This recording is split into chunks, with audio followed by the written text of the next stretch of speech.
insyaallah ada jalannya, insyaallah, insyaallah, insyaallah ada. Bismillahirrahmanirrahim. Assalamualaikum warahmatullahi ta'ala wabarakatuh. Alhamdulillahi rabbil alamin. Wabihi nasta'in wal 'aqibatu lil muttaqin. Wala 'udwana illa 'alal zalimin. Wala hawla wala quwwata illa billahil 'aliyyil 'azim. Subhanaka la ilma lana illa ma 'allamtana innaka antal alimul hakim. Rabbi shrah li sadri wa yassir li amri wa hlul 'uqdatam min lisani yafqahu qawli.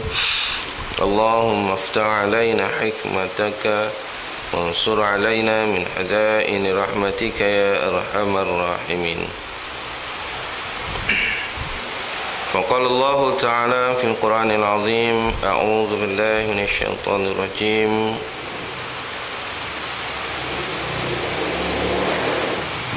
وذكر فإن الذكرى تنفع المؤمنين وما خلقت الجن والإنس إلا ليعبدون صدق الله العظيم وقال رسول الله صلى الله عليه وسلم ta'allamu ma syi'tum wallahi la yuqbalu minkum hatta ta'malu sadaqa Rasulullah sallallahu alaihi wasallam amma ba'. Hadirin hadirat muslimin muslimat yang dirahmati Allah Subhanahu wa taala, alhamdulillah marilah kita sama-sama memulakan kuliah kita dengan membaca umul kitab, dan kita sedekah kepada pengarang kitab ini, pada kedua ibu bapa kita, guru kita, dan seterusnya pada hadirin hadirat muslimin muslimat, mukminin mukminat, sama ada yang masih hidup maupun yang telah meninggal dunia. Al-Fatihah. A'udzu billahi minasyaitonir rajim. Bismillahirrahmanirrahim. Alhamdulillahi rabbil alamin, arrahmanir rahim, maliki yaumiddin, iyyaka na'budu wa iyyaka nasta'in, ihdinas siratal mustaqim, siratal ladzina an'amta 'alaihim ghairil maghdubi 'alaihim waladdallin. Amin. Bismillahirrahmanirrahim. Hadirin hadirat muslimin muslimat yang dirahmati Allah Subhanahu wa taala, alhamdulillah ya, alhamdulillah, bersyukur kepada Allah Subhanahu wa taala kerana dapat kita berkumpul dan berhimpun lagi dalam majlis ilmu, yang majlis dalam berada dalam taman-taman syurga Allah Subhanahu wa taala. Ya, moga-moga kita mendapat kebahagiaan, keredaan dan keselamatan di sisi Allah Subhanahu wa taala, insya-Allah. Supaya kita sentiasa berada dalam rahmat Allah Subhanahu wa taala. Baik itu tuan-tuan, orang yang sentiasa berada dalam majlis ilmu tidak akan rugi dunia akhirat. Ya, pertama dia dapat doa dari malaikat, doa yang selalu saya sebut, 3 doa daripada malaikat yang Allah perintahkan malaikat doanya. Allahumma arhamhu, Allahumma ighfir lahu, Allahumma tub alaihi. Kemudian untungnya kita berada dalam majlis ilmu ini tuan-tuan, kerana sepanjang berada dalam majlis ilmu ini, ya, dikira kita ada nilai takwa. Ya, kita ada sifat takwa. Apa makna sifat takwa? Sifat rendah diri, sifat takut kepada Allah Subhanahu wa taala. Ya, sifat rendah diri. Ya, ini membesarkan Allah. Itu maknanya orang yang rendah diri. Orang yang takabur, dia cuba nak menyamakan dirinya dengan Allah Subhanahu wa taala. Itu bahasa salah. Ya, bila takabur ni tuan-tuan, dia tidak ada sifat nak besarkan Allah Subhanahu wa taala, sebab dia besar diri dia. Takabur, sombong. Sebab itu takwa, orang yang berani duduk dalam majlis ilmu ni orang yang tawaduk lah. Orang rendah diri tuan. Duduk je. Ngangguk je. Kan? Mana ada nak bising-bising? Tak ada. Itu. Belajar takwa tu dalam majlis ilmu. Kemudian kita mengulang kaji ilmu itu, ya, dikira tasbih. Duduk je, ulang kaji. Tahu ulang kaji? Maknanya kita belajar apa yang kita dah tahu. Kalau kita belajar apa yang kita tak tahu, tu namanya belajar. Kalau kita belajar apa yang kita tahu, namanya murajaah.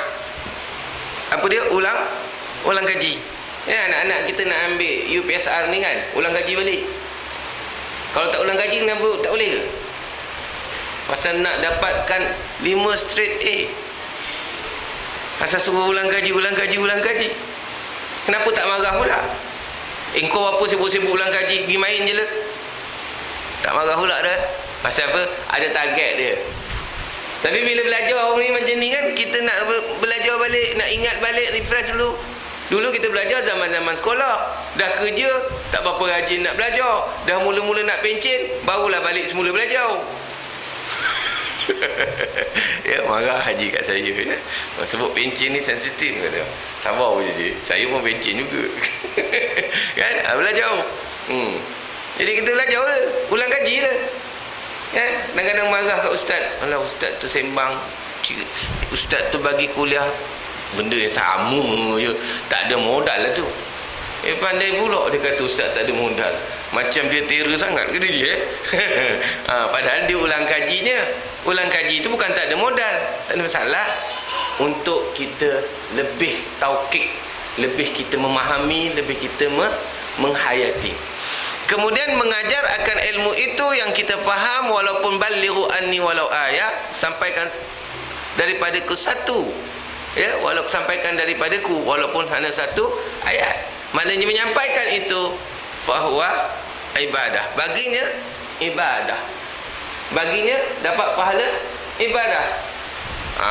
Mengajar je, dapat pahala ibadah. Apatah lagi pendidik-pendidik yang mengajar. Masya Allah, dia memang hebat. Sentiasa dikira ibadah. Rezekinya sentiasa dilimpahi dengan keberkatan dan rahmat Allah kerana ibadah. Sebab itu mulut guru ni tuan-tuan, dia bisa. Sebab dia cakap itu doa. Sebab itu kalau kita marah anak-anak murid, janganlah keluarkan perkataan-perkataan yang tak sesuai.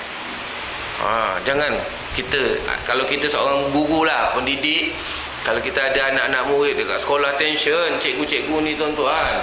Anak murid cerdik daripada cikgu, bapak pula guru besar. Ni yang masalah. Ya, bapaknya guru besar, murid jadi cikgu, cikgu terpaksa jadi anak murid. Sebab apa? Kena dengar cakap anak murid, kena dengar cakap bapak.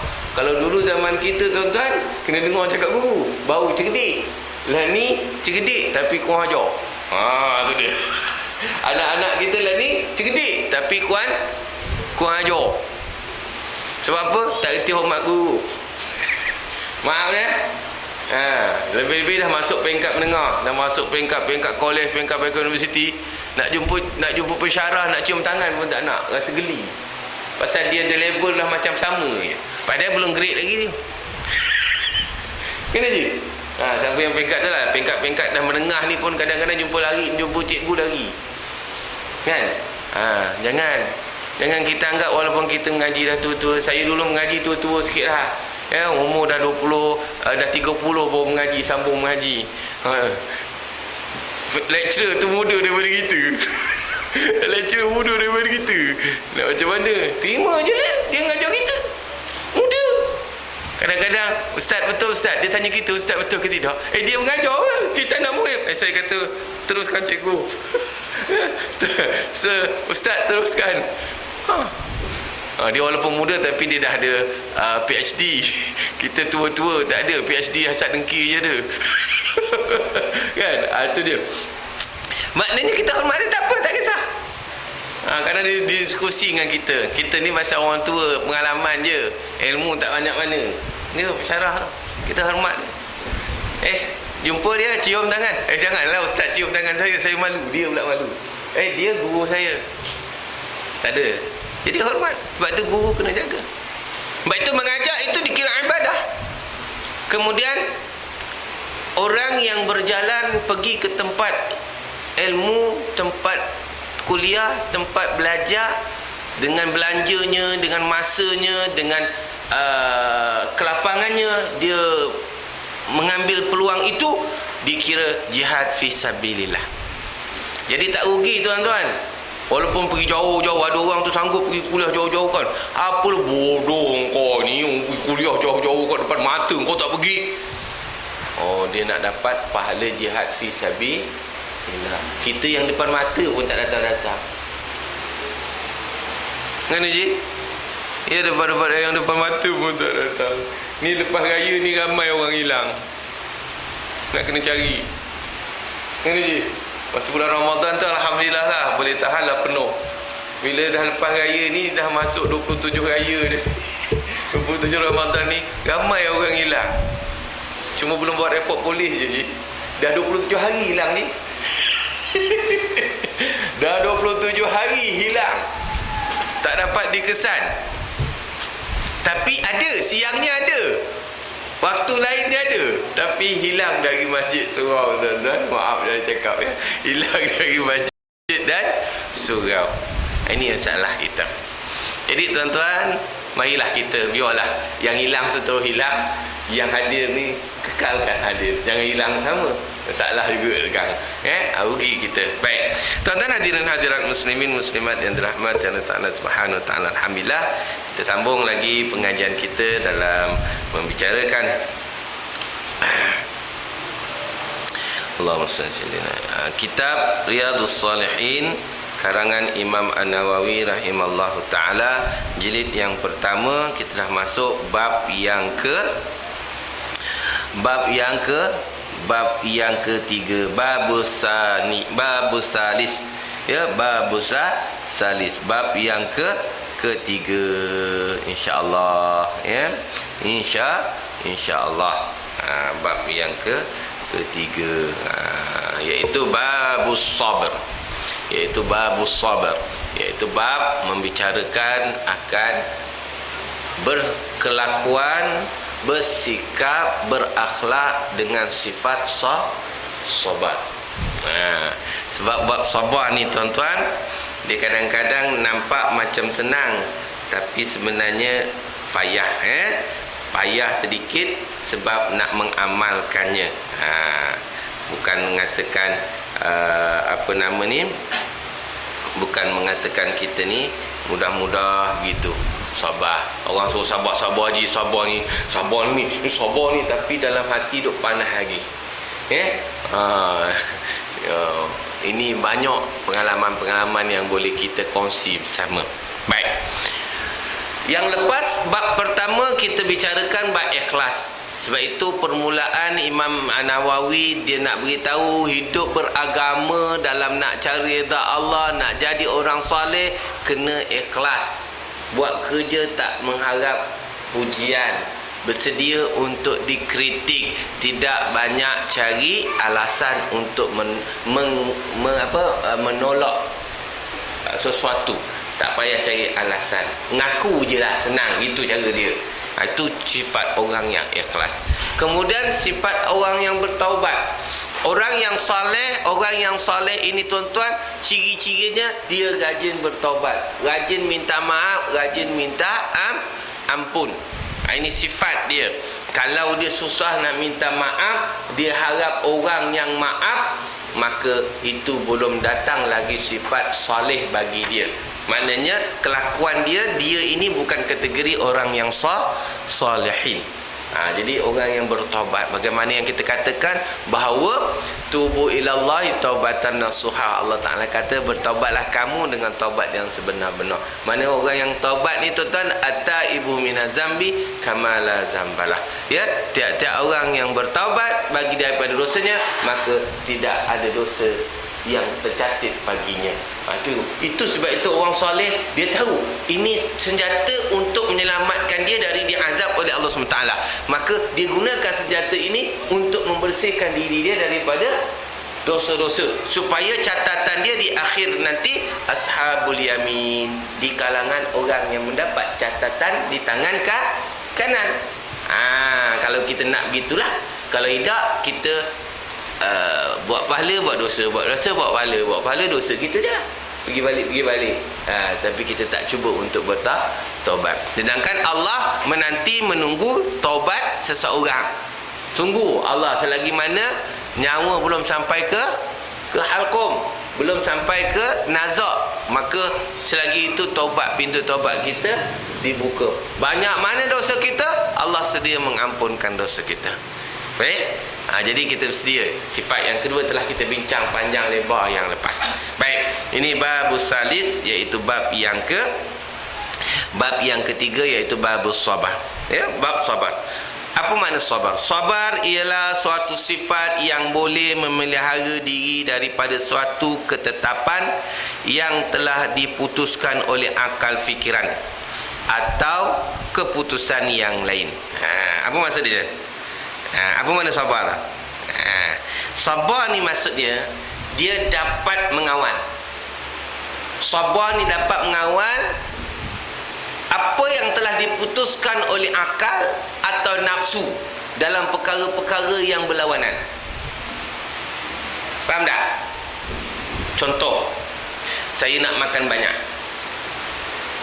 set dah. Lepas ni kita ada open house, ada kambing golek. Saya tak tahu kat mana, saya cerita je lah. Tuan-tuan dengar kambing golek, wah sedap ni. Kita dah set. Ada kambing golek, ada sate, ada lontong, ada lemang, ada apa, semua sekali. Open house, grand-grandnya. Dan ada cabutan bertuah. Wah, nampak tak? Apa yang dah set kat ngapa lagi? Pertama, aku nak jadi kambing, makan banyak, alang-alang dah ada kambing golek ni, terkangkang gitu kan. Kita set, nampak tak? Kita nak mantai. Hari ni aku nak pukul habis.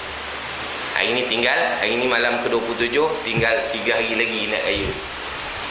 Habis. Knock out. Fikiran betul tak? Betul tak? Bila orang ajak pergi open house ke apa, kita dah set nak makan banyak. Nampak tak? Pemikiran dah setting. Maka sabar itu jangan ikut. Makan hanya keperluan. Tidak, kita terbelahak. Nampak tak? Ji, tambah lagi Ji. Sekejap. Bagi turun. Faham? Sebab kita ikut. Nampak tak? Kita ingat sabar ni bila marah aja. Dok. Banyak lagi dia punya persepsi dalam bentuk sabar. Di antara sabar yang paling klimaks, sabar yang paling tinggi, iaitu dia dapat mengawal apa yang dipikir. Sama ada baik atau buruk, dia dapat fikir, dia boleh kawal. Sama ada dia nak buat banyak atau buat sikit, ataupun tak buat langsung. Itu dia maksudnya orang yang sabar. Haji malas. Hari ni kuliah pula. Ustaz ni kalau kuliah mesti lambat. Dah set dah. Ustaz Yusri kalau kuliah mesti lambat. Alah, tak pergi kan orang kata aku malas pula. Aku pergi lambat ustaz ni. Nampak tak? Dia dah ada gangguan. Kita lawan dia. Itu namanya sabar. Tak boleh. Ini perkara baik. Walaupun lambat, ilmu. Kena dengar. Tengah-tengah berfikir tu, Ustaz Yusri ni, orang rumah pula ajak, bang, jom pergi pasar malam. Jom. Nampak tak? Tadi dia set nak pergi kuliah, tapi pasal dia dengar Ustaz Yusri ni lambat habis dah biasanya. Kalau tak 1 jam lebih, tak nama Ustaz Yusri nama. Lepas tu pula ada environment, ada satu suasana, orang rumah pula ajak. Kita nak ikut tak ikut? Bila kita ikut, tak sabar. Habis cerita. Faham tak? Sebab tu kena melawan nafsu, akal. Walaupun pergi pasar malam tu bukan tak baik, tapi ada yang lebih baik. Apa lebih baik? Kuliah. Besok ada pasar malam tak? Besok ada kuliah tak? Tak ada. Pergilah esok. Apa masalah? Benda sama pasal malam jual tu dekat Lambat Jaya pun orang tu juga. Pergi kat Tanjung Minyak, orang tu juga. Kat Bukit Rambai, orang tu juga. Pergi kat MITC, orang tu juga. Jual benda sama. Cuma pergi hari lain je. Faham tak? Itu namanya kita boleh tahu. Kan kita tahu. Alah besok je. Tak boleh nak beli sekarang. Beli apa? Ayam goreng. Besok pun ayam goreng lah. Kecuali hari tu dia jual, besok tak ada. Faham tak? Jadi kita tak sabar yang tu. Habis kan? Tak apalah Ustaz Yusi. Nanti minggu satu lagi kita jumpa lagi lah. Tajuk lain. Tajuk lain sebab kita baca kitab. Kita daripada semasa-semasa hadisnya tukar-tukar. Bukan sama. Faham? Kita tak sama. Cuba kita pergi sekolah. Hari ni pergi sekolah. Besok ada matematik. Tak payah pergi lah. Kita tunggu matematik yang minggu depan. Telajak ada satu modul. Jenuh. Cikgu tak ulang balik saya. Cikgu tak ulang balik. Kau tanya kawan kau. Kau pinjam buku kawan kau. Itu tak apa, ada nota. Ini tak ada. Jadi kena. Itu nak kata sabar. Faham? Nampak tak? Nampak tak maksud sabar tadi? Kita lawan. Maknanya fikiran dah set, jiwa dah set, dah tentukan kita nak buat apa. Kemudian ada sesuatu yang lebih baik daripada itu, maka kita batalkan. Itu nama sabar. Kadang-kadang bergolak juga. Hati pun kata hati jadi was-was. Itu yang jadi satu perkara yang rasa kita jadi terombang ambing, tak tahu nak pilih. Betul tak Ji? Selalu jadi macam tu kan? Ini kadang-kadang kita pergi Keduri, satu hari tu ada 3 tempat. Nak pergi Gidok, nak pergi yang tu kawan, yang ni jiran, yang tu pak saudara. Mabuk lah ni. Maka kita pergilah semua sekali, nampak muka udak dia. Baik. Maknanya itu sabar. Maknanya dapat mengawal diri daripada sesuatu ketetapan yang telah diputuskan oleh akal atau keputusan yang lain. Keputusan yang lain ini yang berlawanan daripada sifat yang lebih baik. Sabar juga ialah mengawal diri daripada kegelisahan dan menerima segala dugaan. Itu sabar yang kedua. Apa dia? Sabar yang selalu kita fikir. Bila kita ada dapat ujian, kita dapat kesusahan, kita dapat mengawal diri daripada luar batasan. Maknanya kita dapat mengawal diri kita daripada berlaku yang luar batasan. Contohlah kita menghadapi musibah, maka kita boleh jadi kufur kadang-kadang. Jadi kufur kadang-kadang kita maki, kita marah, kita cerca, kita hina, kan? Antaranya tuan-tuan, kadang-kadang kita diberi makan, kadang-kadang kita hina makan. Itu di antara orang yang tak sabar. Kita nak makan ni, dapat makanan tapi tak sedap, ataupun makanannya tak mengikut cita rasa, kita marah kan? Apa makan ini? Masaknya kan? Kita pun bebel lah. Tak bebel mulut pun bebel hati kan? Itu namanya tak sabar lah. Orang yang sabar ini, orang yang tak sabar ini adalah orang yang dia menghampiri kufur, sebab dia menyanggah satu nikmat Allah Subhanahu Wa Taala. Itu orang tak sabar, menyamai kufur, sebab dia marah. Kadang-kadang hujan, hujan pula, marah dia. Kalau kita boleh tahan hujan, tahanlah. Tak kuasa kita nak nahannya, dia tetap hujan kan? Patutnya alhamdulillah hujan pula. Tak apalah, tunggulah sekejap hujan tu kau, kan? Saya kadang-kadang balik Kuala Lumpur, bagi Melaka Kuala Lumpur kan, bila macam hujan, tengok ramai sahabat-sahabat kita bawah jambatan yang naik motor tu kan. Bagus dia dapat kompor ramai-ramai bawah jambatan. Dia kata, hujan pula bila nak gerak ni. Kadang-kadang ada yang mongot, ada yang tidur, ada yang relax, ada yang isap okok sampai satu kotak. Macam-macam gaya lah. Berzikir tak ada, baca Quran tak ada. Banyak benda yang buang masa dia buat. Tapi nak macam mana? Kan? Kan baca Quran kan orang kata, alah alim sangat. Habis nak buat apa? Kang zikir kang, dia kata, ini bukan madrasah. Macam-macam orang Melayu ni, kita buat luar daripada tempat yang biasa, dia jadi luar biasa. Kan? Ini masalah dia. Baik. Atau bersedia menerima dugaan. Sabar je. Kan? Ni penat dengar kuliah ni, sabar. Nak dapat pahala, nak masuk syurga, sabar. Kalau tuan-tuan pergi ke Raudah tuan-tuan je, orang punya ramai je. Kalau tak sabar je, kita kempuh. Kalau ikut hati kita, kempuh je. Sabar. Nanti ada orang. Ada. Kalau sabar. Kalau tak sabar, kita kena kempuh. Sebab kita niat nak kempuh orang. Sebab tu saya kalau bawa jemaah, tuan-tuan kalau tak dapat masuk pun sabar. Tunggu je kat belakang tu. InsyaAllah. Pandai pula sabar semua haji tu. 5 hari je dekat Madinah sabar, 6 hari dekat Mekah sabar, balik Malaysia dah tak sabar. Bila kat sabar, masa nak ambil bagasi dia, berebut sebab beg semua sama dengan jemaah. Dia bergaduh, ini beg aku, aku ikat tali dia bergaduh. Itu baru 11 hari je sabar dekat sana, sampai kat KLIA. Itu orang jemaah umrah. Orang jemaah haji 40 hari di tanah haram, balik dekat KLIA jadi hantu raya, mengamuk. Dia kata apa, pasal beg saya pecah. Dia mengamuk kat situ. Tuan-tuan, baru belajar sabar. Kepala botak dia baru nak tumbuh rambut. Subhanallah. Saya pengalaman jemaah haji ni memang cukup-cukup mencabar sungguh lah.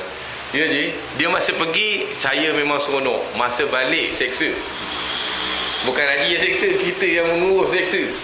Makinya, kena hedik, kena carut. Pasal apa? Pasal menghadapi dugaan flight delay je.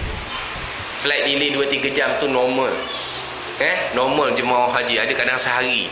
Dia dah timbang kan, barang bagasi dah masuk dalam, hantar ke airport. Sekarang dia tinggal selai sepinggang. Itu yang dia mengamuk. Sabar je, sabar. Ni sabar ni sabar. Tapi suara tinggi. Sabar benda. Kan? Kita yang kena sabar. Baik, itu dia.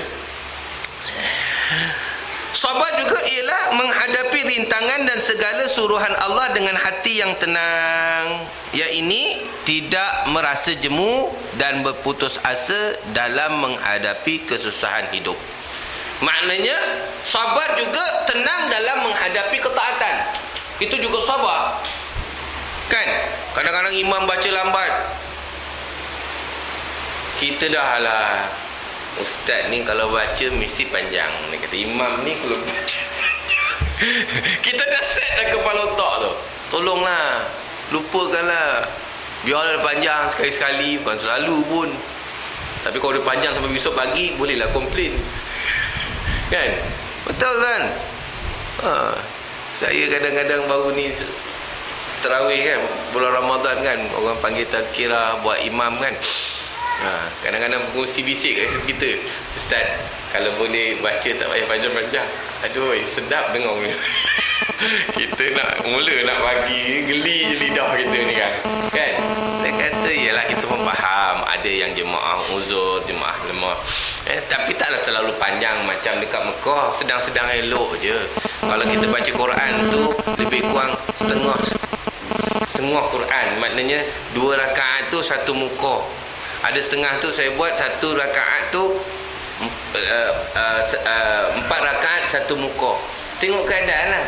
Bila dah bisik tu, kita membaca inna a'tainakal kautsar fasalli li rabbika wanhar inna syani'aka huwal abtar. Yang rakaat kedua qul huwallahu ahad. Gitulah daripada 1 sampai 8. Habis baca, habis semua dah sekira, masa minum pengusi pula cuit. Ustaz, pendek sangat. Tadi dia kata jangan panjang. Bila pendek sangat. Confused tau. Mana satu kita nak ikut je. Kita bagi yang paling pendek. Surah yang paling pendek 3 dengan 4 huruf je.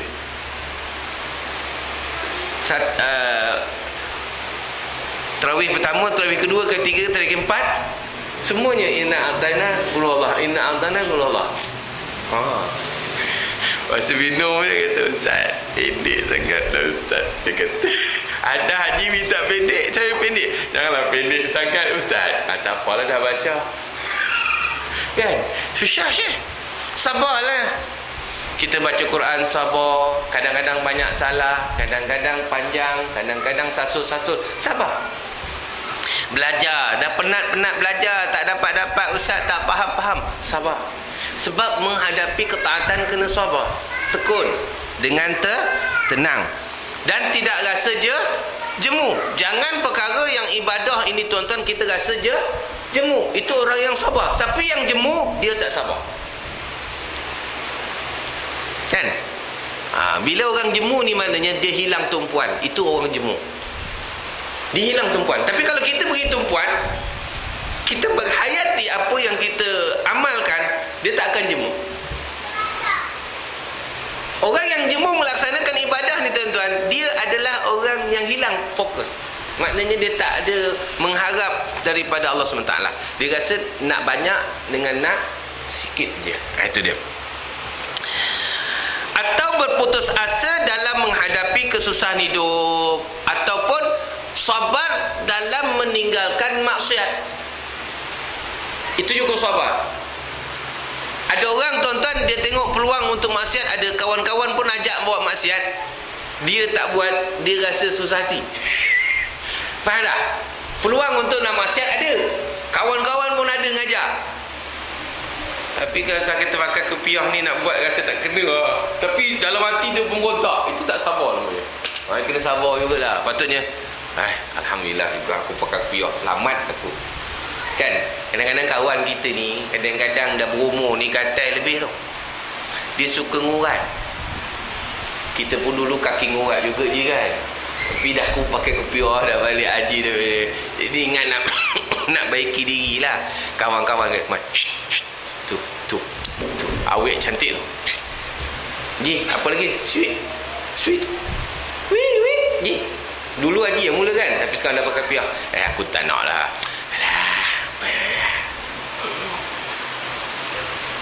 Nak idak. Sebab sweet kita yang paling sweet. Jangan Ji. Kadang-kadang itu orang kata, Pak Haji gatal. Kan? Pak Haji gatal. Bukan apa tuan-tuan, pasal apa? Pasal kita tak sabar nak mengelak daripada meninggalkan maksiat. Maka kita akan dia pun toleh. Kau tengok Haji kalau sweet, dia toleh, nampak? Power lagi Ji. Kita pun sengih je. Tahu tak kita buat maksiat tu dosa kan? Patut jangan buat lah. Dah tak payahlah kau lah. Kau cukup lah. Aku duduk je lah. Tapi dalam hati dudak buat juga. Itu maknanya hilang. Sabar tu tak ada. Maka sabar. Memang kita boleh buat maksiat, dan kita pernah buat maksiat itu, tapi fajtanibu, kita tinggalkan. Itu sabar. Dan sabar itu kadang-kadang dia jadi satu, kadang-kadang badan kita peluh tau. Pasal kita dah biasa buat maksiat tu, dan kita boleh buat, peluang untuk buat, tapi kita tak nak buat. Itu nak tahu kita sabar atau tidak. Boleh faham? Boleh faham tak? Okay. Jadi sabar ni dia ada kategori. Kategori pertama, menahan segala apa yang telah kita setting dalam perkara kebaikan ataupun mudarat, maka kita dapat mengimbangi. Itu pertama. Kedua, sabar dalam menghadapi dugaan, cobaan, perkara-perkara yang berat, yang susah, itu juga sabar. Sabar juga bagaimana kita tenang dan tidak jemu dalam melaksanakan ketaatan. Itu juga sabar. Yang keempat. Yang ketiga, sabar dalam melaksanakan ketaatan tanpa jemu. Walaupun dia mengambil masa yang panjang, tak jemu. Itu sabar yang ketiga. Sabar yang keempat, sabar dalam meninggalkan maksiat. Itu dia. 4 kategori sabar yang boleh kita fahami daripada kitab yang dinamakan Riyadhus Salihin karangan Imam An-Nawawi rahimahullah ta'ala. Kita belajar. Apa Apakah kesan daripada kita sabar? Apakah untungnya kita sabar? Di antaranya Allah Subhanahu wa taala berfirman dalam surah Ali Imran ayat yang ke-200. Allah berfirman, a'udzubillahi minasyaitonir rajim. Ya ayyuhalladzina amanu sabiru wa sabiru. Ya, sadaqallahul azim. Yang bermaksud, wahai orang-orang yang beriman, bersabarlah kamu dalam menghadapi segala kesusahan, dalam mengerjakan perkara-perkara yang berkebajikan, dan kuatkanlah kesabaran kamu, iaitu lebih daripada kesabaran musuh di medan peperangan. Maknanya sabarlah, sebab Allah yang perintah kita jadi sabar. Sebab itu Nabi SAW cukup besar, tinggi martabat sabarnya. Haji pergi baru ni, pergi umrah, pergi ke Taif, Bukit Kuk, betul je? Ada tempat batu yang tak jatuh, tak? Tu haji, pengalaman haji. Kita tengok pun kita menangis. Di mana masjid situ tempat Nabi bersandar selepas dihujani batu dan Nabi berdarah. Masjid Kuk, betul je? Sandar kita duduk situ. Kalau kita duduk situ pun terasa dia punya aura dia. Ini pengalaman. Di situ. Kemudian daripada situ Nabi pergi ke ladang kurma orang Yahudi, yang mana orang Yahudi suruh seorang hambanya yang bernama Andas, namanya Masjid Andas, di dekat dengan Masjid Kuk tu. Nabi pun di situ disuruh beri makan. Maka Nabi masa nak makan baca Bismillahirrahmanirrahim. Orang hamba tadi, dia bertanya, wahai Tuan, Tuan membaca suatu benda yang orang-orang dulu soleh, dia kata. Maka Nabi bertanya, kamu dari mana? Saya dari Palestin. Dia kata, saya dari Palestin, dari Syria sana lah. Dia kata, itu adalah tempat dua orang soleh. Iaitu Nabi Musa dengan Nabi Harun di Mesir sana. Lalu dia layan Nabi dengan sebaik mungkin. Di situlah maka tuan punya kebun tu pun nampak heran. Sebab sebelum ini apabila Nabi masuk ke Taif, tak ada seorang pun yang layan dia, kecuali itulah khadam dia yang melayan. Dia kata dia confused, kenapa orang ni boleh layan Nabi sebaik mungkin. Itu lalu sahabat pun membinakan sebuah masjid di sana, namanya Masjid Andas. Sejuk je masjidnya sejuk, tak ada aircon je, tapi sejuk. Nampak barakahnya, sabarnya Nabi dilempar oleh kaum-kaum di Taif kerana tidak menerima Nabi. Akhirnya Nabi kembali ke Mekah sebelum diperintah hijrah ke Madinah. Kita tak kena baling apa tu je, kita tak kena ejek. Itu pun pergi surau dah tak datang, dah hilang. Tak kena ejek pun, tak ada orang ejek pun. Masa Ramadan tadi ramai.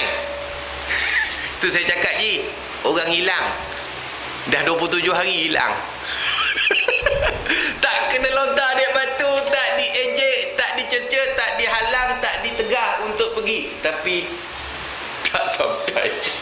Hilang je, kena cari je. Pada mana pindah kot. Apa dia? Ya. Itu minta maaf je, jangan marah. Tuan-tuan jangan berhati-hati, tuan-tuan tak hilang lagi, dapat dikesan. Maksudnya ada dia. Ya, ini cerita. Tuan, itu pun tak boleh sabar.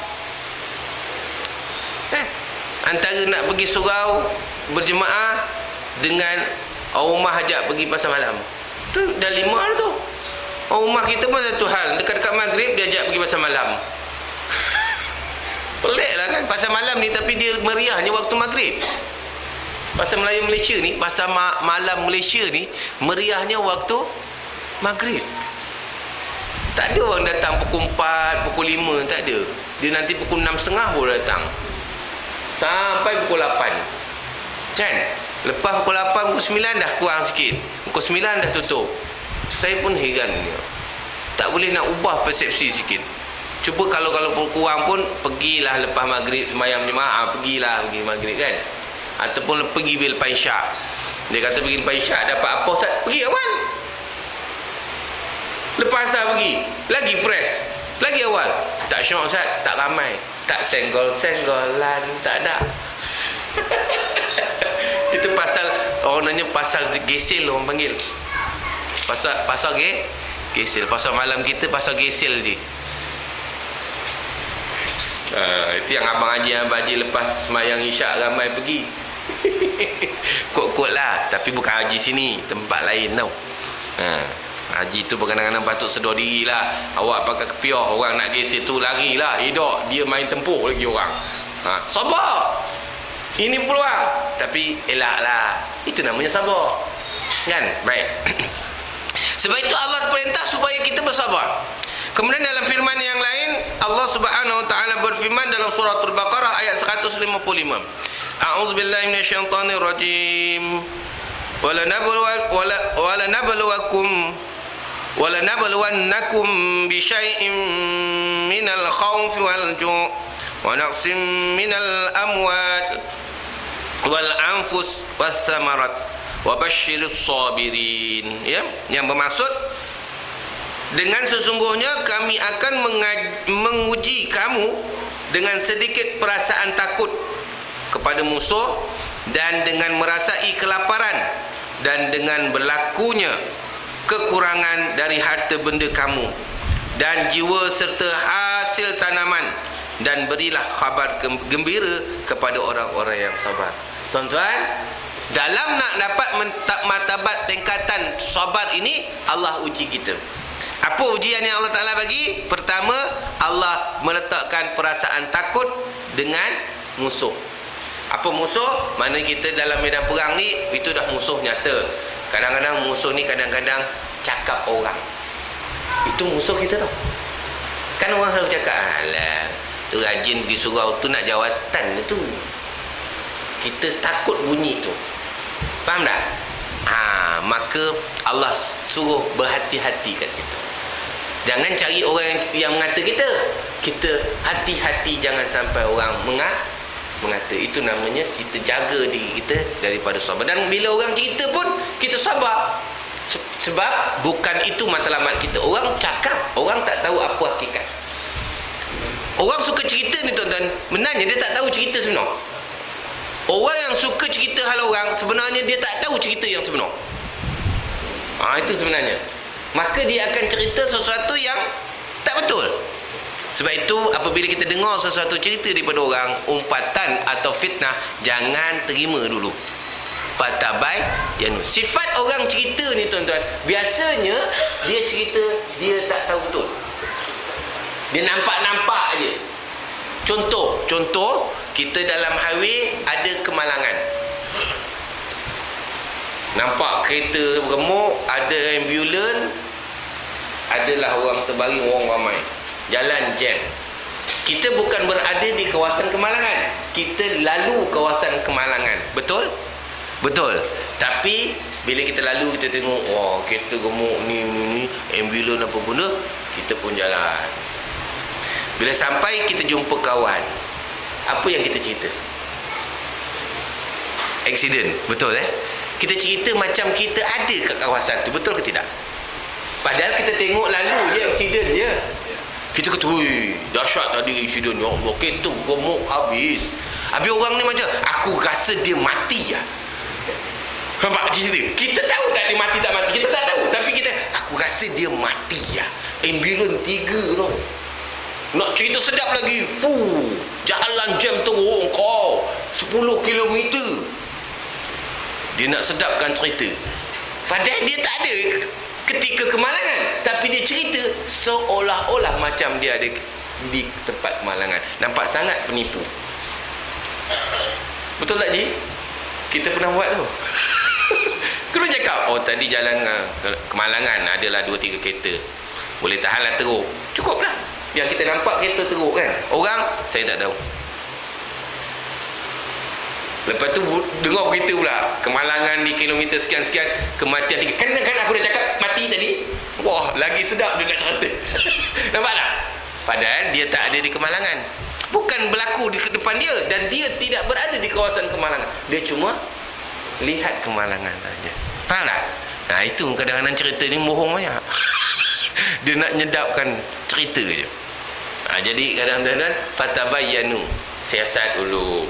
Sebab itu tuan-tuan, kita bersedia perkara tersebut. Kadang-kadang kita buat baik tuan-tuan, kita buat baik orang kata, kita buat jahat lagi orang kata. Jadi mana kita nak? Kita dikata orang buat baik ke kita dikata orang buat jahat? Dua-dua buat. Kita buat baik pun orang kata, kita buat jahat juga orang akan kata. Mana kita nak? Tak boleh nak elak lah tu. Kita suka ke orang mengata kita sedang kita buat jahat? Nak tak? Tak nak. Tak apa, biarlah orang kata kita sedang kita buat baik. Paling-paling dia kata, kau tahu haji tu dia rajin pergi surau. Pasal apa? Nak jawatan lah tu. Tak apa. Kalau saya dengar, baguslah dia. Tak juga pergi surau. Engkau yang kata tak pernah pergi surau. Kita pulangkan balik macam tu. Oh, padan muka dia.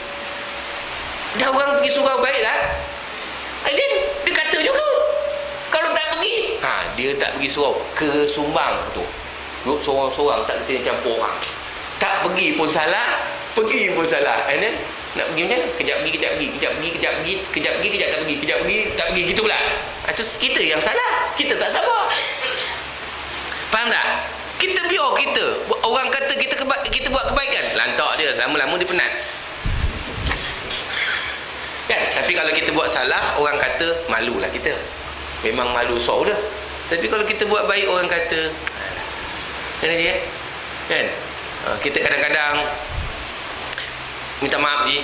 Haji kadang-kadang rajin tolong orang rumah kan. Orang rumah basuh baju, kita nyidai. Kita sidai kain. Kan? Suami sidai kain, orang sebelah nampak. Kena nasi kangkang. Orang sebelah aku dia kata. Haji sidai kain tu salah ke? Benda buruk ke benda baik? Benda baik. Tapi orang cakap kita kena nasi kangkang kan. Padahal kita tolong isteri kita kan. Adakah kita kena nasi kangkang? Tak ada kan. Dia yang cakap. Dia tak tahu. Kita tolong. Sebab apa dia cakap? Sebab laki dia tak buat macam kita. Dan tu dia irati. Sebab tu dia kata kita. Itu sebenarnya. Sabar je, peduli je. Sidai je. Bila orang cakap, aku dah kena bodoh-bodoh dengan bini aku. Dia pun nak cakap pun serba salah lah. Gitu je cara dia. Kita duduk taman macam-macam gaya lah tuan. Kita buat baik, kadang sidai baju pun orang ngata. Kan? Sapu-sapu laman pun orang ngata juga. Kan? Kang duduk saja terbokang. Alah haji tu memanglah dia dah pencen, makan tidur je. Pun ngata juga. Allah alam ni. Jadi terpulang pada diri kita. Sebab itu wa basyiris sabirin. Allah Ta'ala kata, kabarkan orang berita gembira kepada orang yang sabar. Sabar je, buat je dia. Lillahi ta'ala. Betul je? Ini kadang-kadang salah je. Serba salah. Kita tukar kereta baru pun orang risau. Tukar kereta baru. Dah pencin-pencin tukar kereta baru. Duit tengah banyak. Orang kaya. Sedangkan kita tukar pun tak minta duit dia je. Tapi ngata juga je. Betul tak je? Kita pula malu. Kita nak basuh kereta jadi malu. Pasal kereta kita. Ini pun satu hal juga. Duduk taman ni pening buat duit dia. Sabar je. Kena hadapi perkara tu. Jalan je lah. Kadang-kadang kita nak basuh kereta jadi malu lah. Dulu kita basuh kereta buruk, rajin juga basuh kereta. Bila kereta baru, nak basuh takut orang kata lagi. Apa masalah? Basuh je lah. Paling-paling orang pelik. Rajin basuh. Nanti, apa nama, nipis catnya. Tak apa, nanti boleh cat baru. Duit tengah banyak. Kabur gitu.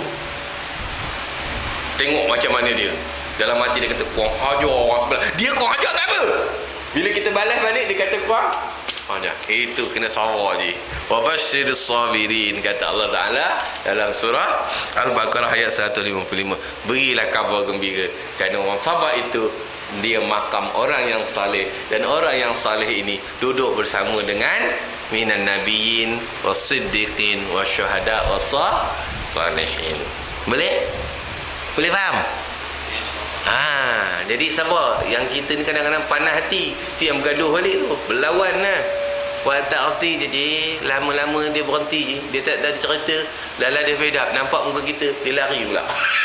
Dia malu. Sebab apa? Dia banyak cerita hal kita. Kita tak cerita pun dia. Nantok dia. Jangan sekali-kali kita balas lawan. Kita balas dengan tomahan dia. Jangan. Nanti kita sama dengan dia. Maknanya kita tak sabar lah tu. Dia tak kata, Alhamdulillah, ke nasi kangkang, kenalah. Kan? Sebab itu, haji-haji nak disidai baju, dia tengok melingah mata. Macam orang mencuri. Ya? Bukan haji sinilah, haji tempat lain. Dia kalau nak nyidai baju kan, dia tengok kiri kanan. Takut orang lalu, dia kata, orang kata, aku kena pun kontrol. Dia tengok tu. Tak peduli lagi. Nyidai je. Sebab kita nak berbakti kepada ibu, kedua isteri kita.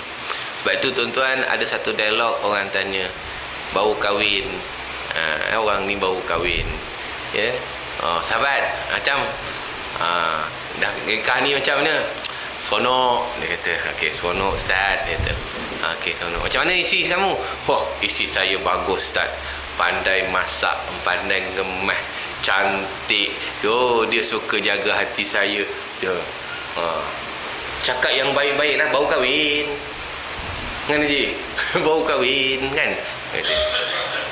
Maka Ustaz tu pun kata, beruntunglah isteri kamu sebab dia jadi ahli syurga. Sebab dia buat benda baik kan? Dia buat benda baik.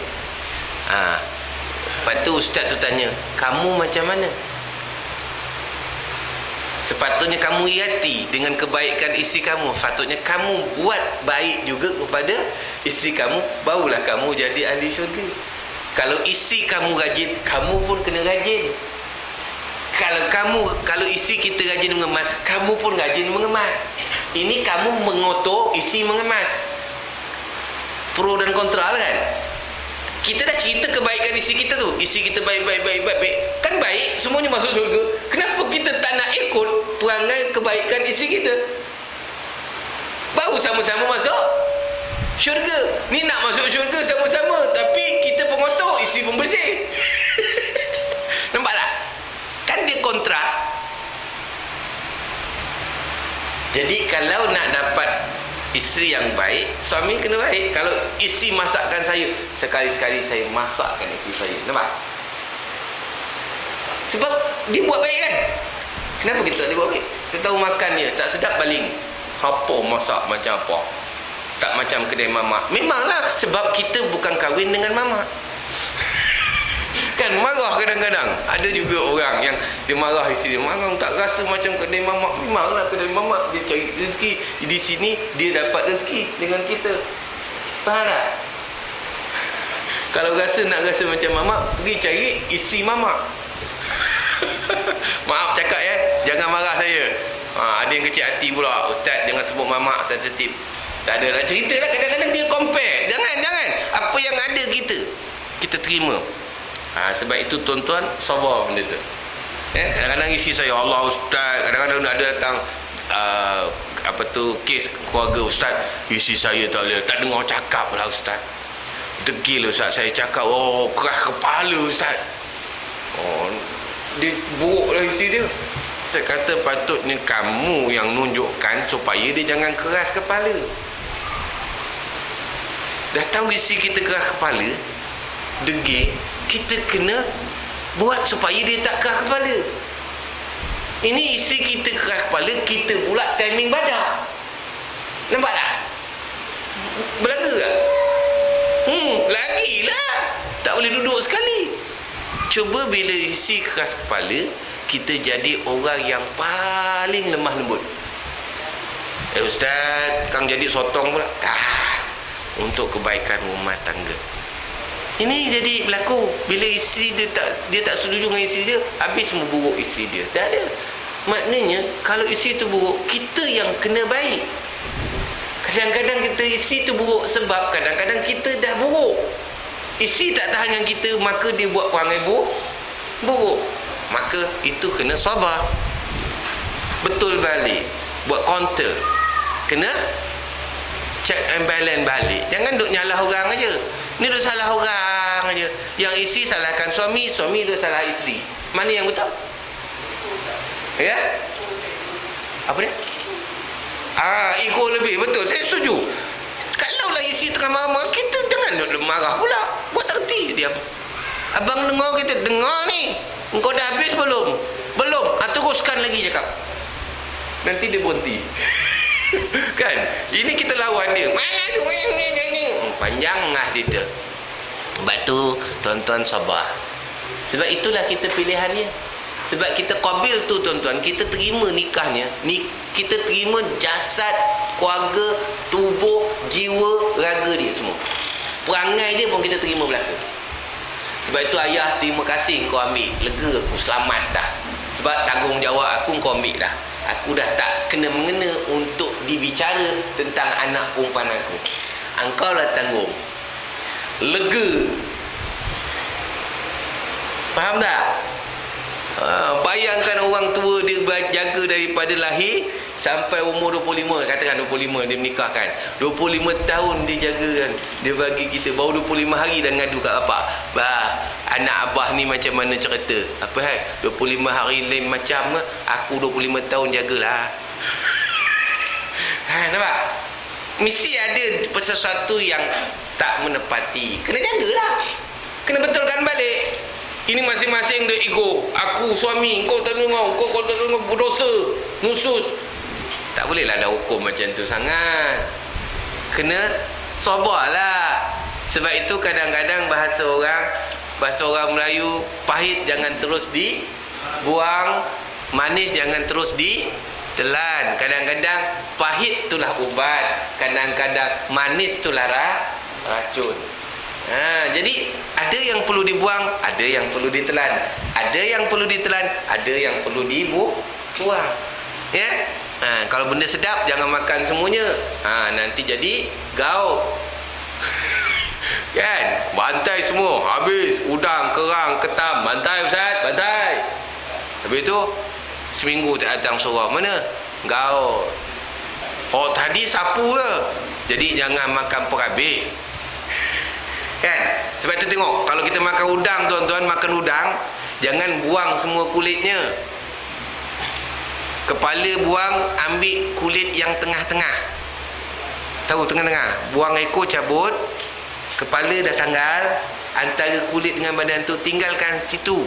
Makan sekali. Itu potong kolesterol. Ini buang togeng habis. Udang tu togel habis. Senang makan ustaz. Tu kata jangan buang semua. Cili api tu, cili api tuan-tuan, jangan buang dia punya tangkai. Tahu pula. Tapi buang habis. Itu salah. Nampak tu? Kena masuk sekali dengan tangkai. Taklah semua, kalau ada 10 biji tangkai dah. Salah 1, 2 tu kena ada. Sebab tu jangan buang semua. Betul peribahasa tu, sebab ada cerita dia. Itu nak kata nilai siapa, faham tak? Macam mengajar masak pula ustaz ni. Dah cerita, kadang-kadang lupa kita. Boleh faham tak? Banyak dia punya kaedah. Okey, baik. Itu dia. Kemudian apa lagi daripada kesan daripada kita sabar dalam surah Al-Baqarah ayat 156, sambung lagi daripada ayat tadi. Ya, Allah Subhanahu wa taala mengatakan, alladzina idza asabathum musibatun qalu inna lillahi wa inna ilaihi raji'un. Maka Allah Subhanahu wa taala berfirman, orang-orang yang apabila mereka ditimpa sesuatu musibah, sesuatu kesusahan, mereka berkata inna lillahi wa inna ilaihi raji'un. Sesungguhnya kami dari Allah dan kami juga akan dikembalikan kepada Allah. Maknanya sabarlah tu. Bila berlaku sesuatu kesusahan, kita mengadu pada Allah. Ya Allah, ini semua dugaan kamu, kita sabar. Kena je Haji bawa jemaah baru tu, agak-agak ada yang jemaah agresif kan, yang nak pergi cepat kan. Suruh dia sabar. Tapi di sana senang sabar. Dia kata pasal apa? Jangan kerja ustaz, nanti bayar cash. Dia tahu bayar cash. Bila balik Malaysia, dia dah boleh bayar hutang. Itu yang dirisau tu. Padahal belaka sama. Belajar kita sabar. Sabar kat sana, alhamdulillah, ya. Jadi tuan-tuan, apabila kita menghadapi suatu ujian, katakan innalillah wa inna ilaihi rajiun. Dari Allah kita datang dan kepada Allah kita kembali. Barulah kita dapat redakan kebarahan kita dan kita boleh dapat martabat sabar. InsyaAllah. Jadi kita ada 4 ciri sabar tadi yang telah saya nyatakan. Tolong ingat, insyaAllah pada minggu akan datang kita akan ulang lagi 4 ciri sabar itu supaya jadi masak dalam kita. Jadi sekadar itulah yang dapat saya berikan pada malam ni dalam mukadimah membicarakan konsep sifat orang yang soleh bagi yang ketiga. Ciri-ciri orang soleh iaitu sifat sabar. Alhamdulillah. Tuan-tuan dapat sabar, tunggu kuliah saya, alhamdulillah, itu dah sabar. Bila kita dapat sabar ni tuan-tuan, kita dapat nikmat. Nikmat apa? Tenang. Tenang. Tapi kalau kita marah, jawabnya kita tak tenang. Kita menyampah, jawabnya kita ada masalah. Tapi kalau kita tenang, habis dah kuliah, alhamdulillah, nunggu pula minggu depan. Itu orang yang dibimbing oleh Allah Subhanahu Wa Taala. Tapi kata, ustaz ni datang lagi dah, dia kata, lambatlah tu. Itu masalah tu. Bukan ustaz yang masalah. Yang masalahnya ialah individu itu masalah. Boleh ni? Wallahu a'lam. Sekadar itu untuk malam ni. Mohon maaf. Moga-moga kita sama-sama diberkati, dirahmati oleh Allah Subhanahu Wa Taala, dan moga-moga kita diampunkan oleh Allah Subhanahu Wa Taala serta dihimpunkan oleh Allah Taala menjadi golongan orang yang sabar. Amin, amin, amin, insya-Allah. أقول قولي هذا نستغفر الله العظيم لي ولكم ولسائر المسلمين والمسلمات والمؤمنين والمؤمنات برحمتك يا أرحم الراحمين. بسم الله الرحمن الرحيم. الحمد لله رب العالمين والصلاة والسلام على أشرف الأنبياء والمرسلين وعلى آله وصحبه أجمعين. اللهم زدنا علما وارزقنا فهما لا حول ولا قوة إلا بالله العلي العظيم.